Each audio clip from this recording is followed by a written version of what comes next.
Kā jūtas cilvēks bez valodas zināšanām nonācis Latvijā, kur viņam jāiejūtas un jāiekārtojas uz palikšanu? No imigrantiem nācies dzirdēt pretrunīgas atsauksmes. Все очень добрые латвийские люди. Я когда в Москва тоже была, Москва что-то мне очень страшно было. Но Латвии совсем таки нету, как Европа, что-то спокойно, красиво, люди все очень добрые, что-то. In immigration department, but this was long time ago. They should be helping the ones who are coming to them to tell them what they have to do and what they haven't to do, what kind of paper has to be prepared from where and all of these things. Kur mēs varam taisīt tā papīrs? Es nezinu, tu jāiet turiens un pajautāt. Gan Ahmeda, gan Jukas pirmais iespējas par draudzīgu vai nedraudzīgu valsti veidojies atkarībā no sastaptajiem cilvēkiem – uz ielas, kafēnīcās, bet galvenokārt jau valsts iestādēs. Mēs esam sapratuši, ka ļoti bieži valsts iestādes saka, mēs pret visiem izturamies vienādi, tāpēc nodrošinām vienlīdzību. Un tad tas, ko mēs gribam pateikt šo apmācību ietveros, ka nevar pret visiem izturēties vienādi, ja šo cilvēku vajadzības ir atšķirīgas. Tikai pamazām sākam saprast, ka saskarsme ar citu kultūru pārstāvjiem ir jāmācās, turklāt ne tikai imigrācijas dienesta darbiniekiem.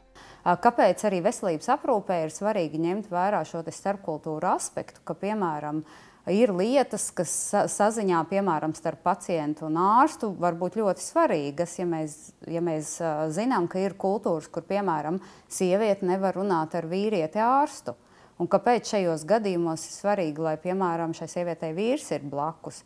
Tādas lietas, par ko ārsti nebija aizdomājušies. Izrādās, arī Latvijas likumi nav rakstīti tā, lai imigrantiem būtu viegli un ērti tos saprast un izpildīt. Mēs neesam draudzīgi, ja mums arī jāskatās uz tādiem starptautiskiem salīdzinājumiem. Pēdējo reizi 2011. gadā Migrantu integrācijas politikas indeksā salīdzinot likumdošanas un rīcības politikas tieši, kas ietekmē imigrantu integrāciju, vairākās jomās Latvija 31 valstu vidū bija sliktākajā pozīcijā, lielākais mīnus. Ja likums mainīt grūtāk, tad apkalpošanas kultūra būtu viegli labojama. Piemēram, valsts iestāžu darbinieku nelaipnību mēdz izraisīt sliktas svešvalodu zināšanas. Var mācīties valodas, bet var mācīties metodes, kas ļauj ar šādām problēmām tikt galā ātrāk. Ne visām iestādēm ir savi tulki, kas var katru dienu būt šajā iestādē.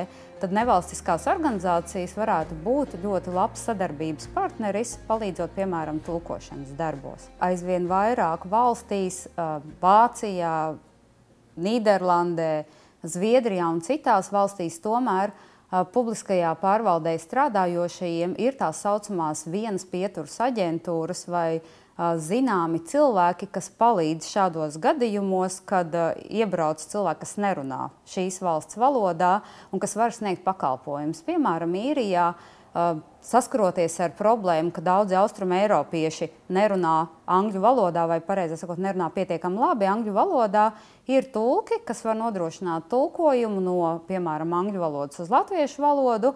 Šie cilvēki ir iedevuši savus kontaktus un, teiksim, dienesti, vai tā ir policija, vai tas ir veselības dienests, jebkurā brīdī var piezvanīt šiem cilvēkiem un viņš šos pakalpojumus saņem. Ahmeds runā latviski, tomēr ir pārliecinājies, ka ar sarunu valodu nepietiek, lai izlaustos cauri likumu džungļiem un uzsāktu, piemēram, uzņēmējdarbību.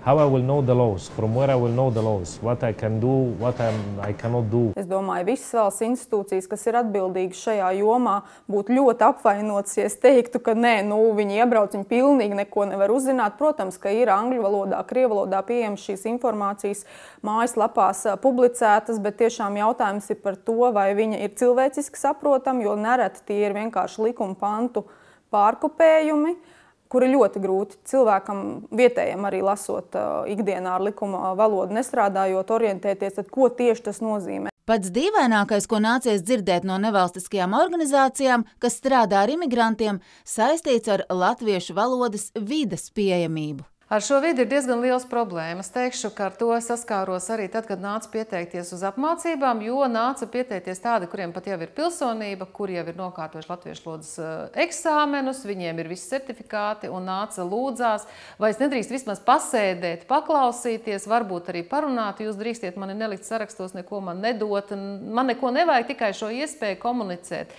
jo ir ļoti bieži tomēr vai darba vietu kolektīvos vai rajonā, kurā dzīvo, kurā nerunā latviski praktiski. Līdz ar to valodas iemaņas un zināšanas, kas ir gūtas mācoties, zūd. Latvijā var dzīvot, nerunājot latviski.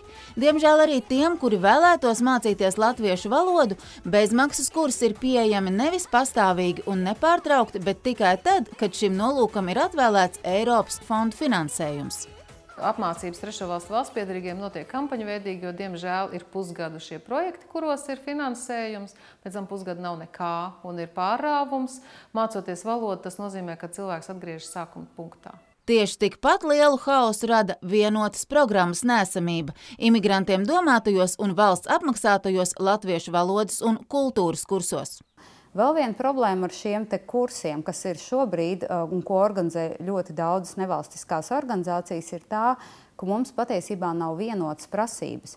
Ko mēs gribam, lai šis cilvēks apgūst?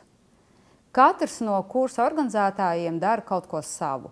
Viens māca integrāciju caur deju, viens caur teātri, viens pastiprināti apgūst valodu, vēl kāds stāsta par vēsturi, tiesībām, iestādēm un tā tālāk.